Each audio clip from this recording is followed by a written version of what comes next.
د لیوال ملي پوهې پروګرام وسایل نه همت اړین دی. د ټکنالوژۍ په مرسته زده کړه په هر کور، هر ځای، هر وخت او هر عمر کې پرته له ښوونکي او ښوونځي. په سبق به پیل وکړو. د پښتو لیک کتاب مو راواړوئ.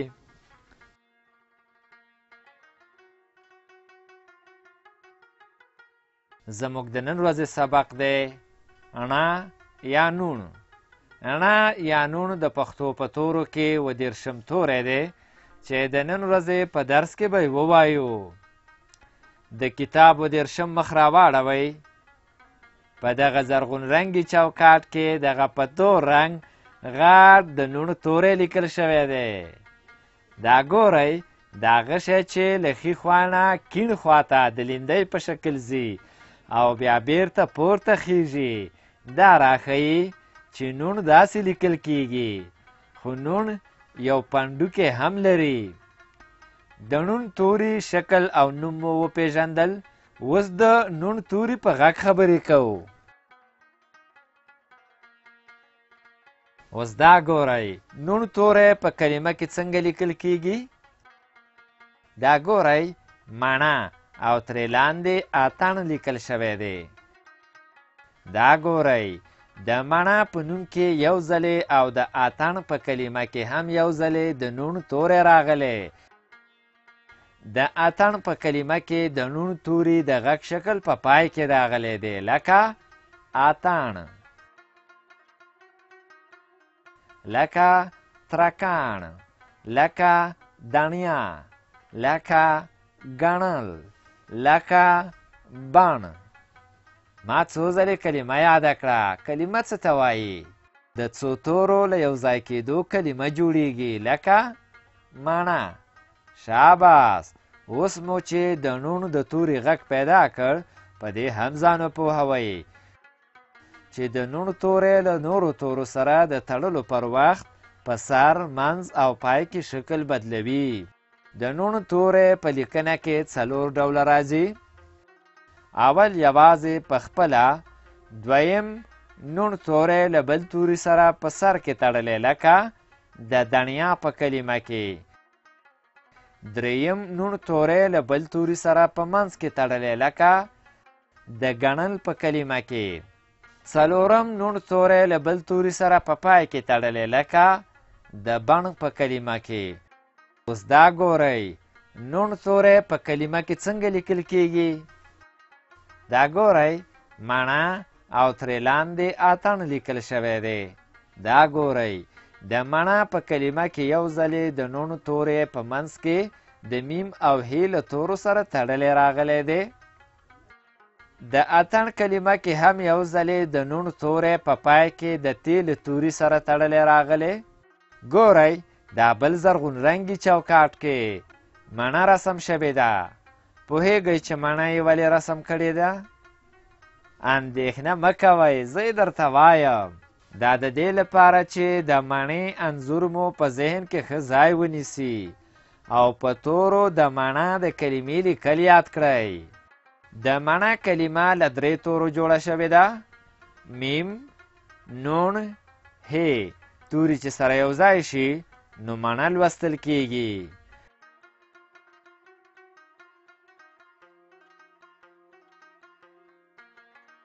د اتڼ کلمه له 3 تورو نه جوړه شوې ده. الف، ت، نون. د مڼه او اتڼ په کلمو کې مو د نون توري لیکل ولیدل. اوس به د نون توري د سبق نورو برخو ته راشو.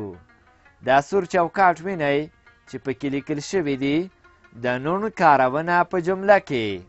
ښه نو تاسې غواړئ د جملې په معنا ځان پوه کړئ. د جملې په معنا مو پوهوم. ښه ورته ځیر شئ. جمله د یو څو کلمو یو ځای کولو ته وایي، لکه دا مڼه ده. اوس لاندې دا تور چوکاټ وګورئ. په دې تور چوکاټ کې په شنه رنګ لیکل شوي 2 جملې دي چې په هره کلمه کې د نون توري کارونه په سره رنګ روښانه شوي.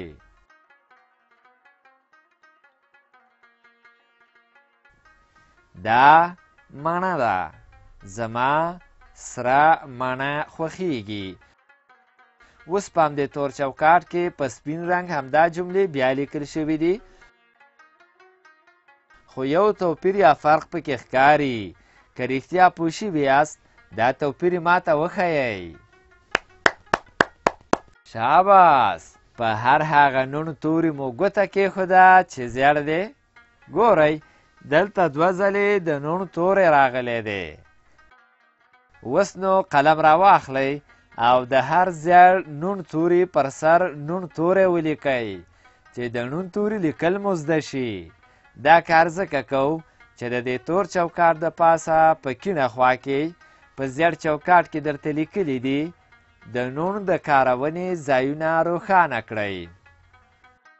د نون توري په منځ کې شکل لیکو. ډېر ښه. پر تور چوکاټ کار وشو. اوس راځو شنه چوکاټ ته چې نورې جملې زده کړئ. اتڼ د افغانانو ملي دود دی. افغانان له اتڼ سره مینه لري. په شنه چوکاټ کې وګورئ دلته جملې په تور رنګ او هر د نون توری په سره رنګ راغلی دی. اوس په همدې شنه چوکاټ کې په سپین رنګ همدا جملې بیا لیکل شوي دي. دا ځل مو هم د نښې منځ وویشت. په هر هغه نون توري مو قلم کېښود چې زیړ رنګ لري. دلته هر نون توری په زیړ رنګ لیکل شوی دی. یو نون توری د اتڼ په کلمه کې په پای کې د تیلو توري سره تړلی راغلی او بل نون توری هم د اتڼ د کلمې په پای کې د تیلو توري سره یو ځای راغلی.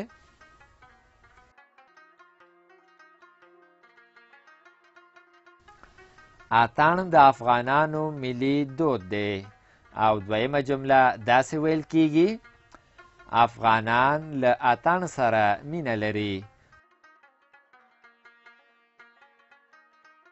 اوس قلم راواخلئ دا په سپین او زیړ رنګ چې اتڼ د افغانانو ملي دود دی لیکل شوي پر سر یې ولیکئ چې لیک مو زده شي. او همدارنګه افغانان له اتڼ سره مینه لري د جملې په سر ولیکئ.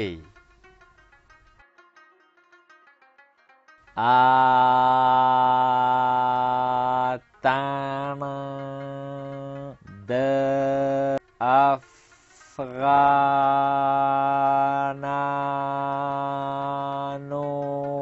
ملي دود دی.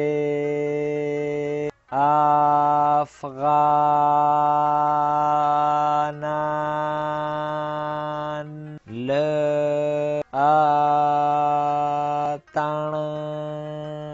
سره مینه لري.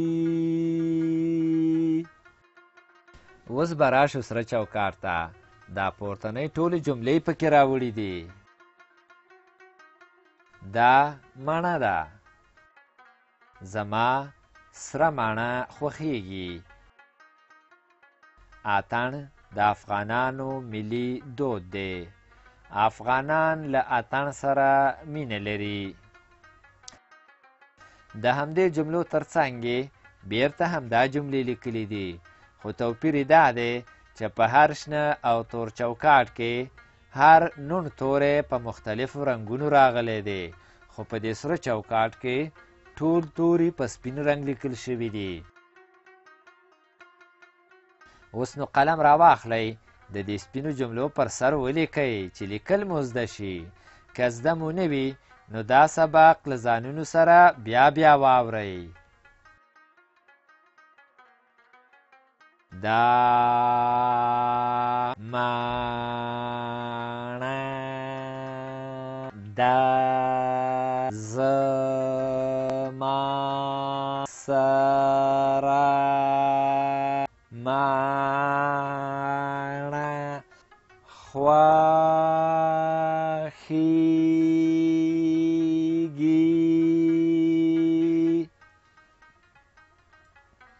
اتڼ د افغانانو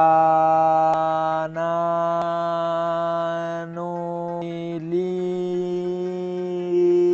دود دی افغانا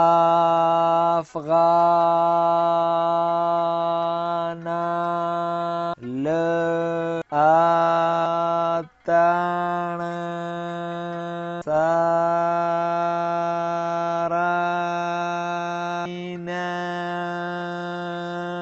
لاري تر سره چوکاټ لاندې خړ چوکاټ ته راځو. د خړ چوکاټ په سر کې د لاس او قلم نښې او د تمرین کلمه ګورئ چې په سره رنګ لیکل شوې ده. ورخطا کیږئ ما د تمرین په معنا مو هم پوهوم. د یوه کار بیا بیا کولو ته تمرین وایي. په تمرین سبق ښه یادیږي. که تاسې د یو شي نوم یو ځلې واورئ کیدی شي لږ وخت وروسته درنه هیر شي، خو که څو ځلې یې واورئ بیا مو په یاد کې ښه پاتې کیږي. اوس چې د تمرین په معنا پوه شوئ راځئ چې تمرین وکړو. تر تمرین لاندې په ټکو ټکو باندې څو ځله د نون توری لیکل شوی دی. د دې هر یو نون توري د پاسه نون توری ولیکئ. کله مو چې هر نون توری ولیکه کیڼې خواته ځیر شئ، 4 جملې په ټکي ټکي خط لیکل شوي دي. د هرې یوې جملې د پاسه هم لیکل وکړئ چې دا ټولې جملې مو په یاد کې پاتې شي. دا مڼه ده. زما سره مڼه خوښیږي. اتڼ د افغانانو ملي دود دی. افغانان له اتڼ سره مینه لري. بیا په همدې خړ چوکاټ کې 2 کرښې ګورئ. زه پوه شوم چې اوس تکړه شوي یاست. دلته اوس په شنه کرښه د یوازې نون توري تمرین وکړئ. نون توري یوازې شکل لیکو او په سره کرښه د بل توري سره د تړلي نون توري تمرین وکړئ.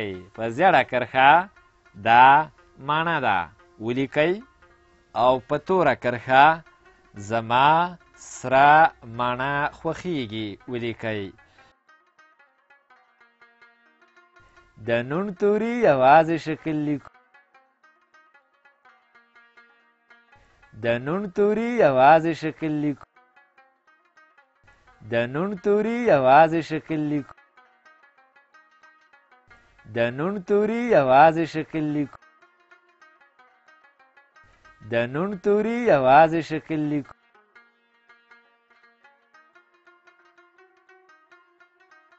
د نون توري په سر کې شکل لیکو. د نون توري په سر کې شکل لیکو. د نون توري په سر کې شکل لیکو.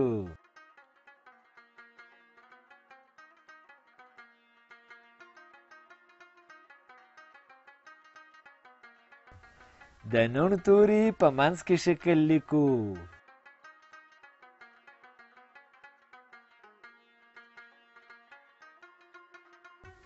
د نون توري په منځ کې شکل لیکو.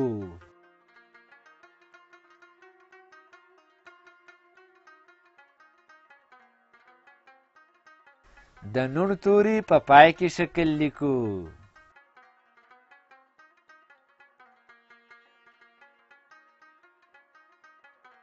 د نون توري په پای کې شکل لیکو.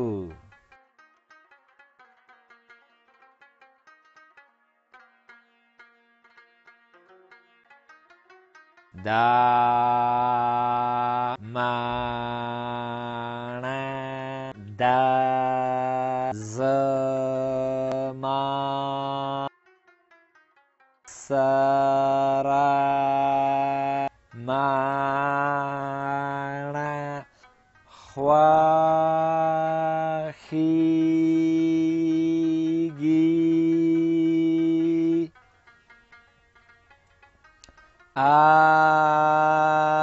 اتڼ د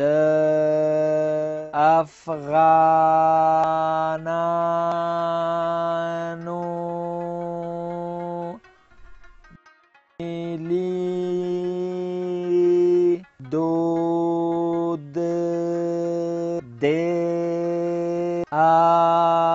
افغانان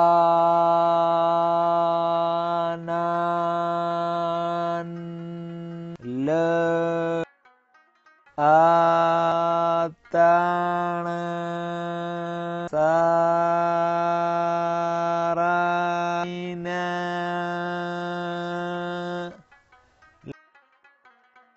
لري.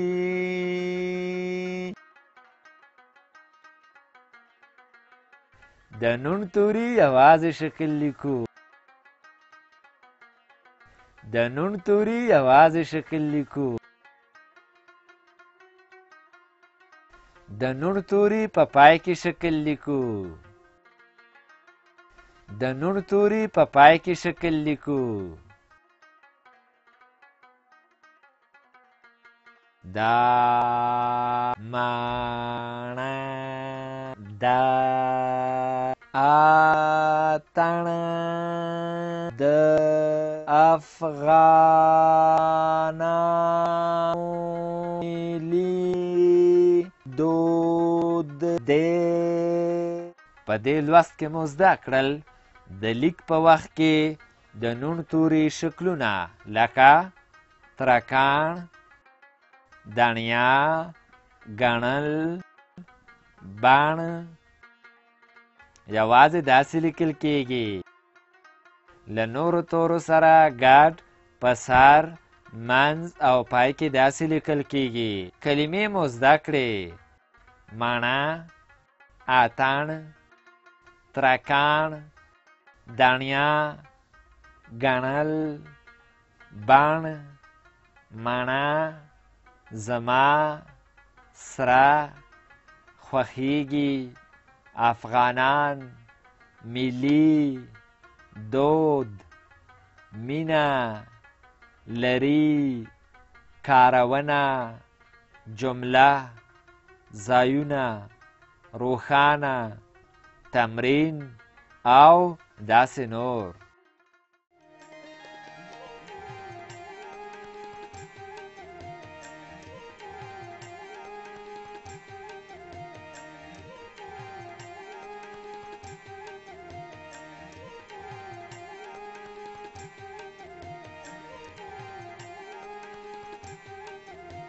له دې ویډیو سره د لیک کتاب په زده کړه کې ډیره مرسته کوي. د کتاب ترلاسي لپاره پته ده LLS@leval.com 003 280 د نورو معلوماتو لپاره لیوال د لرې ښوونځي تګلاره وګورئ.